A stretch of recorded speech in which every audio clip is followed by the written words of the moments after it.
Ternyata Syekh Ibnu Taimiyah juga menganjurkan merayakan Maulid Nabi Muhammad Shallallahu Alaihi Wasallam wa yusabu fa'ilu dalika, serta orang yang melakukan perayaan Maulid tersebut akan mendapatkan pahala.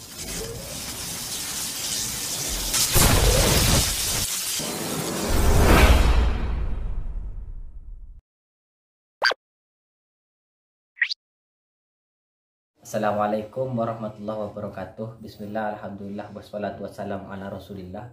Mayyahdillah fala mudhillalah wa mayyudlil fala hadiyalah, amma ba'du. Jadi pertama yang perlu kami bahas terkait maulid itu bid'ah atau tidak.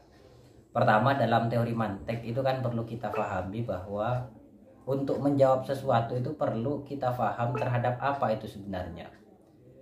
Dalam kajian kita, bid'ah itu adalah malam yu'had fi ahdi Rasulillah, sesuatu yang tidak pernah dilakukan oleh Rasulullah.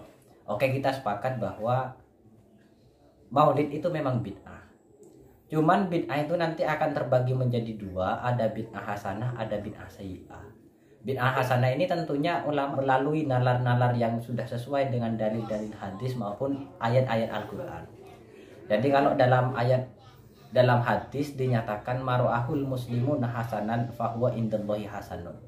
Apa yang dinilai baik oleh orang Islam, maka bagi Allah itu juga baik. Nah, perlu kita lihat sebenarnya maulid itu baik tidak kalau bagi orang Islam. Ya tentunya ini baik. Karena yang dibaca pertama memang membaca tentang sirah-sirah nabawiyah, tentang Nabi Muhammad, perjalanan-perjalanan Nabi Muhammad dan lain sebagainya, sehingga dari hal tersebut bisa menimbulkan rasa mahabbah, rasa cinta terhadap Nabi Muhammad. Jadi kesimpulannya adalah maulid itu memang bid'ah karena memang tidak dilakukan oleh Nabi Muhammad, yang memang sama dengan kegiatan kita saat ini. Cuman seperti rumusan tadi bahwa bid'ah itu ya ada dua, ada yang hasanah, ada yang sayyi'ah. Dalam hadis yang lain dinyatakan bahwa kanjeng Nabi Muhammad bersabda, man sanna sunnatan hasanatan falahu ajruha wa ajru man amilaha wa man sanna sunnatan sayyi'atan falahu wizruha wa wizru man amiliha. Bahwa barang siapa yang melakukan terhadap suatu kebaikan atau menciptakan suatu kebaikan, ternyata hal tersebut dilakukan oleh generasi-generasi selanjutnya, maka ia akan mendapatkan pahala sebagaimana ia mendapatkan pahala kebaikan tersebut.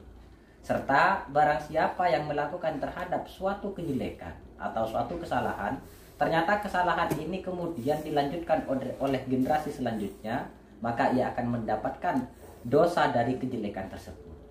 Dalam hadis kullu bid'atin dolalatun wa kullu dolalatin finnar, bahwa setiap sesuatu yang bid'ah itu pasti tersesat dan setiap sesuatu yang tersesat itu pasti di neraka. Ternyata kullun di sini tidak mempunyai arti keseluruhan atau kuliah dalam ilmu mantek, tapi mempunyai arti ba'diyah, hanya sebagian. Terbukti dalam ayat Al-Quran, Allah berfirman, wa ja'alna minal ma'i kulla syai'in hayyin. Saya ciptakan setiap sesuatu yang hidup atau tumbuh-tumbuhan itu dari air. Ternyata kulun di sini tentunya tidak mempunyai arti keseluruhan. Terbukti dalam ayat yang lain Allah berfirman, wa khalaqal janna mimma rijin minar. Allah menciptakan jin-jin itu tercipta dari percikan api. Sehingga dari dua ayat ini menunjukkan bahwa kulun itu tidak semuanya mempunyai makna keseluruhan atau kuliah. Apakah Nabi Muhammad pernah merayakan hari kelahirannya? Dalam suatu riwayat dinyatakan bahwa Nabi Muhammad ketika ditanyakan oleh sahabat terkait kenapa Nabi Muhammad berpuasa ketika hari Senin, ternyata Nabi Muhammad menjawab, dzaka yaumul wulidtu fihi. Pada hari tersebut saya dilahirkan. Sehingga apa yang kita lakukan saat ini merupakan perayaan dalam rangka menghormati hari lahir kanjeng Nabi Muhammad, itu sudah sesuai dengan apa yang dilakukan oleh Nabi Muhammad itu sendiri. Hal yustaratu ihtifalu Nabi Siyam, apakah disyaratkan bagi kita untuk merayakan hari kelahiran Nabi Muhammad dengan berpuasa?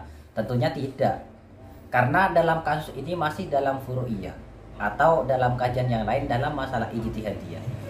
Yang terpenting adalah apakah Nabi Muhammad sendiri pernah melakukan hari perayaan kelahirannya atau tidak. Mungkin hanya ini yang bisa kami sampaikan.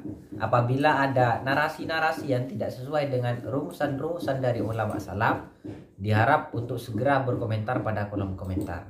Serta untuk teman-teman yang belum mensubscribe channel kami, segera untuk mensubscribe channel ini agar tidak ketinggalan kajian-kajian kami selanjutnya. Dan yang terpenting untuk segera men-share channel kami sejauh-jauhnya. Hadanallahu wa iyyakum ihdinas siratal mustaqim thoriqata ahli sunnati wal jamaah. Assalamualaikum warahmatullahi wabarakatuh.